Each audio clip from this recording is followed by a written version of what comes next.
The community of workers' compensation in New York, it is a phenomenal community where people come together.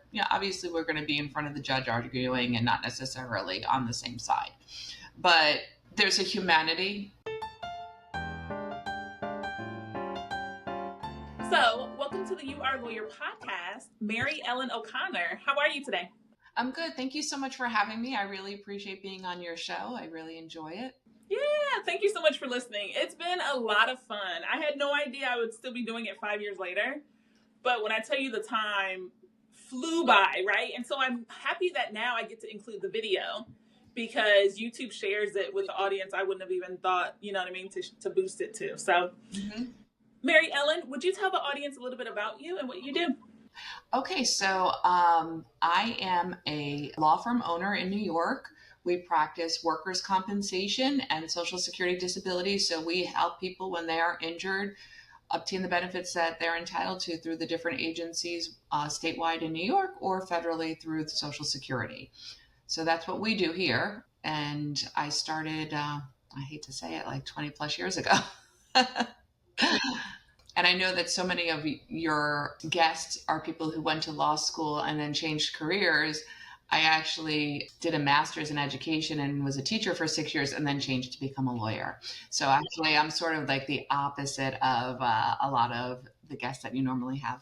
Yeah, but I kind of love that because I feel like you already saw something different. And so then you were like, I know I want to be a lawyer. Whereas a lot of times the guests come on here and someone told them to become a lawyer. And then they're like, but I really like education or teaching, right? So. Exactly. Yeah, no, I was actually told don't become a lawyer.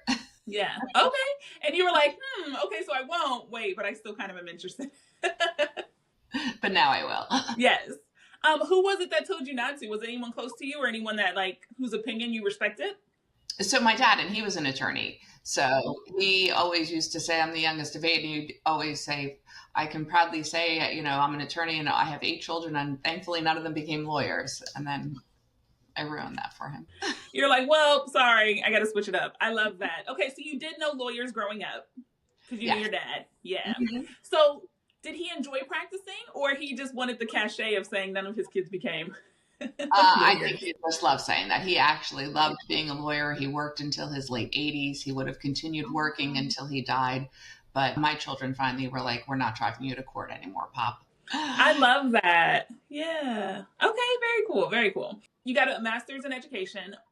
What grades were you teaching? Was it high school, middle school? I was teaching elementary. I taught kindergarten and second grade. So I was early elementary and I worked in a high needs area in New York City and saw a lot of children who weren't really getting the different programs that they were entitled to because parents didn't necessarily know how to access the services that were available. So I thought I was actually going to law school to do special education law. And then I did special education law and saw that in New York City at that time, it was mostly wealthy people who were manipulating the system for their benefit, which I find bureaucracy can be very frustrating. So I turned away from it and didn't really know what I was going to do at that point, but went into becoming an insurance defense attorney in a small firm. Okay.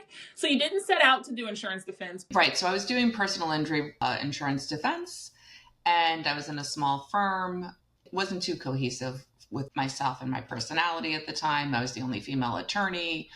I had children. It was just not the right fit. So then I went in-house at an insurance company that was phenomenal. It was great. I worked there in some capacity, either in-house or of counsel, until actually Governor Cuomo statutorily put it out of business. So I worked there for a long time, had great mentors there. Actually, my boss there now works for me. So it was a great experience. It was very interesting being part of a group that actually saw the value in being able to build your career without sacrificing your family. One of the things is that I went to law school when I had 3 children. My son was starting kindergarten and I had twins who were born prematurely and had a lot of different needs at the time as well. So I was juggling law school and 3 kids. It was a lot of physical therapy, occupational therapy. There were a lot of different programs that they needed to participate in. So it was a lot of juggling. any moms out there, I hear you, I see you. And anyone in law school is thinking maybe no, like you can be a lawyer, you can be a mom. It's just finding that right niche and finding that person who can respect both. Mm-hmm. I have a little one and she started kindergarten 3 weeks ago. And Congratulations. yeah, and it's awesome. And I even find it difficult to juggle that with this running my own business and all of the stuff. And so I can't imagine to have two other ones and be in school. I mean, you did it and we're so proud of you for doing it. What did your friends and family say when you were like, okay, I'm going to law school? Were they My like, point, what are I you do, doing? yeah, I think everyone thought I had lost my mind and maybe it was like some sort of like postpartum depression. But I would say that probably my husband and my father were the ones who realized, like, were like, nope, she's like serious, she's doing this. And again, my mother definitely thought I had lost my mind. But, I did it. And when I did it, I put myself through law school with minimal student loans by selling clothing on eBay. So, it was like a side hustle before people knew about side hustles, because that's how old I am. I had a lot of support though. As much as people thought I was not in my right mind, I had so much support. My sisters, help with the kids. I chose a law school that had a daycare so that my daughters could come to school with me. My son was in kindergarten. So figuring out a way to make it work is part of what worked for me and my family. Yeah. Yeah. And honestly, I'm listening and all I'm hearing is you're a great problem solver, right? And maybe even before something became a problem, you were like, how are we going to deal with this? I'm not going to just be like, I get to go in and be a 1L like everyone else. I'm going to choose a law school that has daycare. I'm going to make sure I can finance it myself. Oh, eBay? Okay, I can figure that out, right? You found a way to make sure it all worked. And I love that you had that support system because when I went to law school, I had only knew one other lawyer and I knew them from like very casually. So I had no idea what was involved. And that definitely didn't help because I was like, hey, here we go. It's going to be just like undergrad, right? And it was completely different. So, Yeah. And it's funny because I would say that when I was in undergrad, I didn't really care about school. It was a time to go have fun, make friends, kind of transition into adulthood. But when I went to law school, I was older. I was not that old, but I mean, I was 29. I had family. I had different focus. And I just enjoyed learning again. And I think it finally, kind of sparked an interest in really becoming educated. I mean, while I did do 2 master's programs in between, and I did enjoy that and I did really well in school, it was a different learning. And I am fortunate that, school does come easy to me, tests come easy to me. But with that all being said, it was like finally sparked the interest that I needed. Like reading case law. I love reading case law. It's kind of nerdy, but it is what it is. I do too. And it wasn't until I got to criminal law my second semester and they were like, okay, get in a group with like 4 other people and split them up.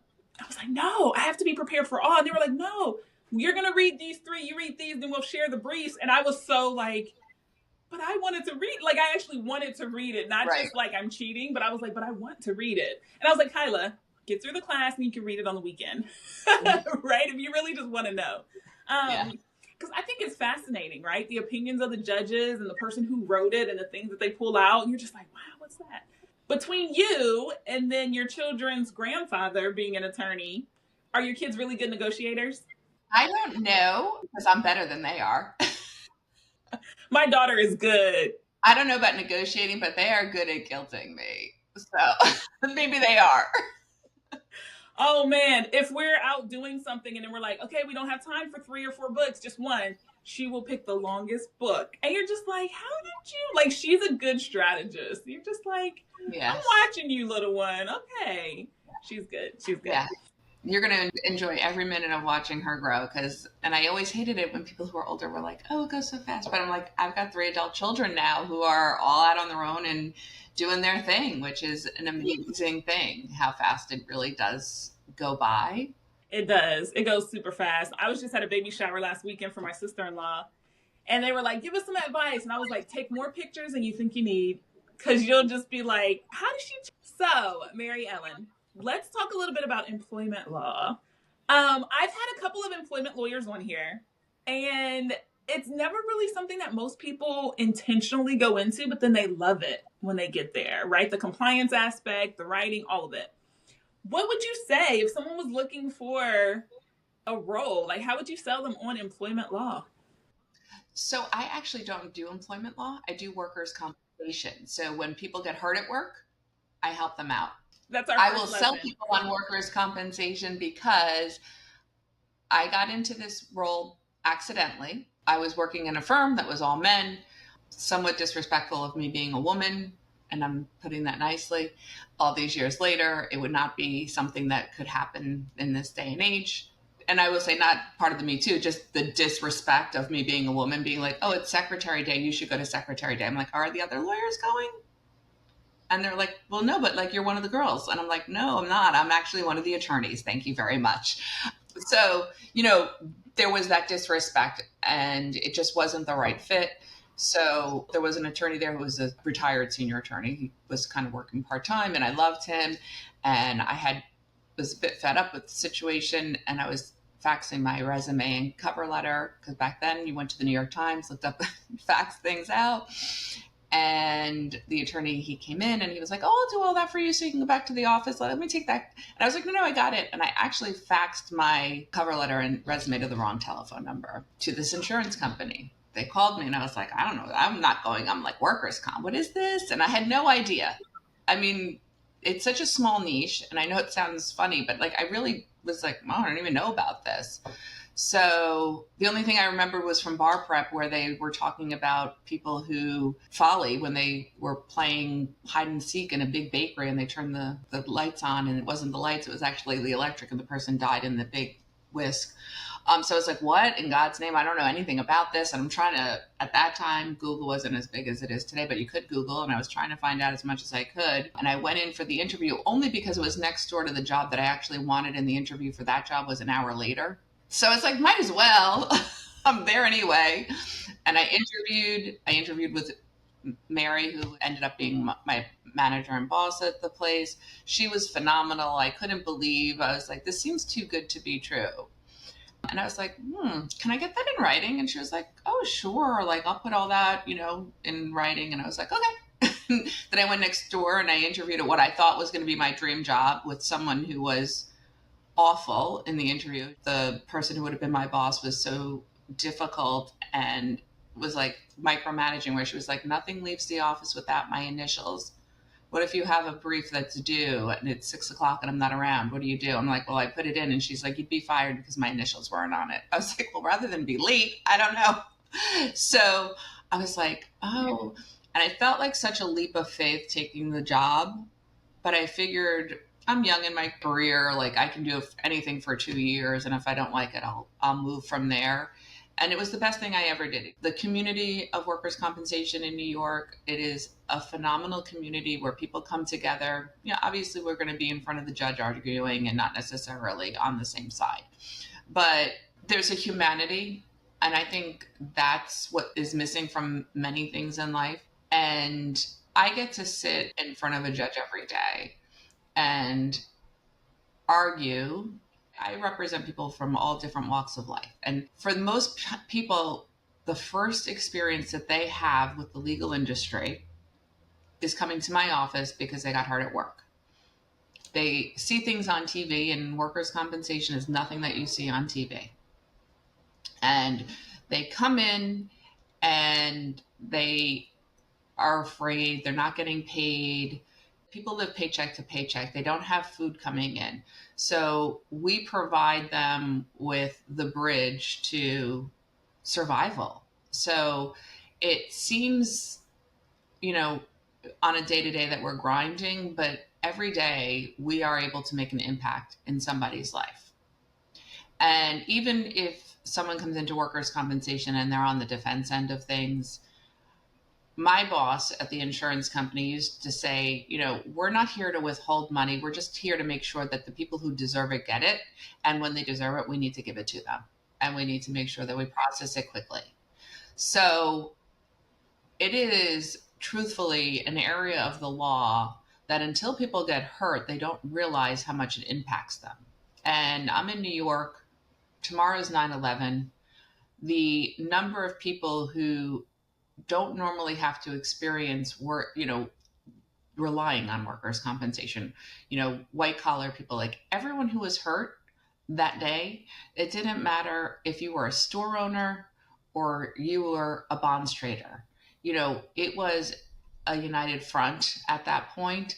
They processed the claims so quickly through New York so that people could get paid, families could get paid, and we've actually lost some of our humanity here in New York. And I find it surprising that New York is such a blue state, and then some of the insurance companies are making billions of dollars a year and they cut people's benefits. So you're talking about people who wouldn't have access to justice without attorneys. And our attorney fees are small. It's not like personal injury. So we give a voice to people who may not have a voice for themselves. Yeah. Yeah. And I want to say a couple things. Everyone who's listening, especially if you're in law school, Mary Ellen mentioned personal injury because that's the one that you see on TV and on all the buses where they're like, we just made $4 million and I got to take home $500,000 for my law firm, right? That's a very different thing. But those tend to be a lot of the louder lawyers that we see. Mary Ellen, you mentioned that workers' comp is not what you see on TV. Because when I think workers' comp, I always think about TV and where they're like, they're not supposed to get those claims. And it's somebody hiding in the bushes, catching you, saying that you weren't working, but you're going to 3 jobs, right? So that's not what you do. And also, even from the beginning, what you do is not employment law. I like to think of them as the same, and they're not. And I appreciate you sharing that there is a difference, right? Workers' comp is a federal law, though. Is that correct? So you do have a different system? No, so every state has different laws. So it's just based upon New York law. There is federal workers' compensation for federal workers, which is different. And then we also do Social Security disability, which is federal, which is different. Right. So if someone becomes disabled due to an accident, illness, or injury, they have the ability to file for Social Security disability, which is different than Social Security for retirement. But you have to have put in and worked 20 quarters, and you have to be out of work for a minimum of 6 months with an expectation of over a year. They look at your age, education, and experience as well as your disability. So someone who is 57 years old may qualify for Social Security disability with the exact same education and experience and disability as someone who's 35, and the person who's 35 may not get it, because they find that someone at 35 is retrainable where someone at 57 may not be. Okay. Well, I tend to find guests that didn't just leave. They didn't say, I hate the law, I'm running. They do go to a different area. And so I think it's important that you were in, I would say, 3 different kinds of legal areas. And then now this is a third one. And it also has that hybrid of the Social Security as well. So I love that you were able to say, okay, that wasn't perfect. Let's try something else. And then this one actually happened. It was really complimentary. It was complimentary because some of my clients would be on workers' compensation and not be able to go back to work. So then the Social Security dovetailed right in. It made sense. Yeah. And I love even how you got this interview because you sent the fax to the wrong number. I love that. I think it's so happenstance because, the job that you thought you wanted, the dream job, was the one where you didn't care for that boss. And I do think that your bosses and your managers make a big difference in how you feel about working or in the workplace. So many lessons here. I love it. Yeah. And I've taken that with me because I went from being a solo in 2009 now to having 5 attorneys and 30 support staff. And I work really hard to try to make it because, listen, we all have the dream. We all I don't want to work, no one's dreaming to go to work every day. So if you have to go to work, I want to make it in an environment that makes it conducive to everybody as much as I can, obviously. So I have some moms who work a split shift. They work 8 to 12 in the morning and 8 to 12 at night so that they can reduce their costs for daycare and they can still do their job because they don't want to give up their job, but the cost of daycare and also the cost of not being around when the kids are awake are a few things that I take into consideration. So just trying to be mindful of what's good. I mean, someone says I have a headache, leave an hour early. the work's going to be here tomorrow. Good or bad, however you look at it. Like where I know I worked in places where if I said I had a headache, they would have been like, here's some Tylenol and keep going, for another 5 hours. So trying to be cognizant of the fact that we should not be living to work, but work should be an adjunct to our life. So if you're here 40 hours a week, I hope that at least you can feel that it's a good place. And, we try to have fun and work and have a good mix. Yeah. And I think that enjoyment can look differently for everyone, right? I feel like for you, you've been explaining to us that enjoyment is having an impact and advocating. Because even from you being a teacher to then wanting to be a special needs attorney to then it ended up being this, like your whole story is based on advocacy and empathy. So I think it's good.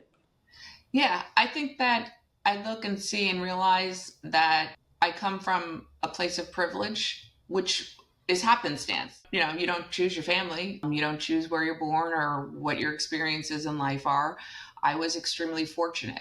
So I think that, I have an obligation to give back because to whom much is given, much is expected.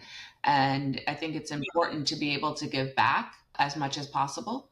And, sometimes I give back more than other times, but, I think understanding that, I could have gone and I could have done a million things and I could be making a substantially much more money than I am making now, but I don't think I would be satisfied by money alone.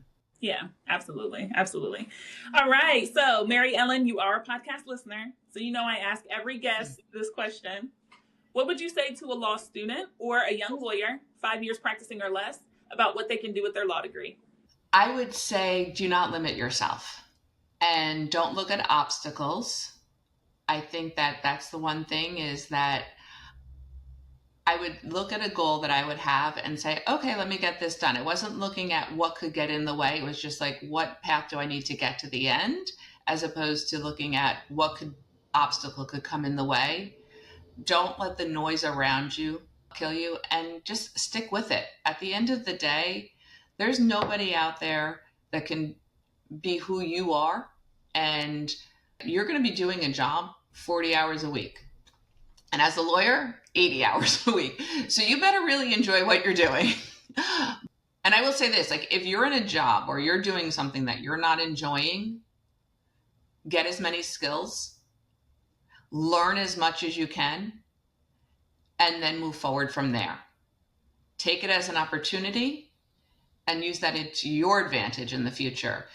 If you're in a place and you are unhappy, I hear a lot of public defenders or prosecutors who are overwhelmed. Well, get every single solitary trial you can, because even if you don't want to be a trial attorney, being able to get up and think on your feet, being able to cross-examine witnesses is such an unbelievable skill that you won't even realize the amount of experience that's going to provide to you.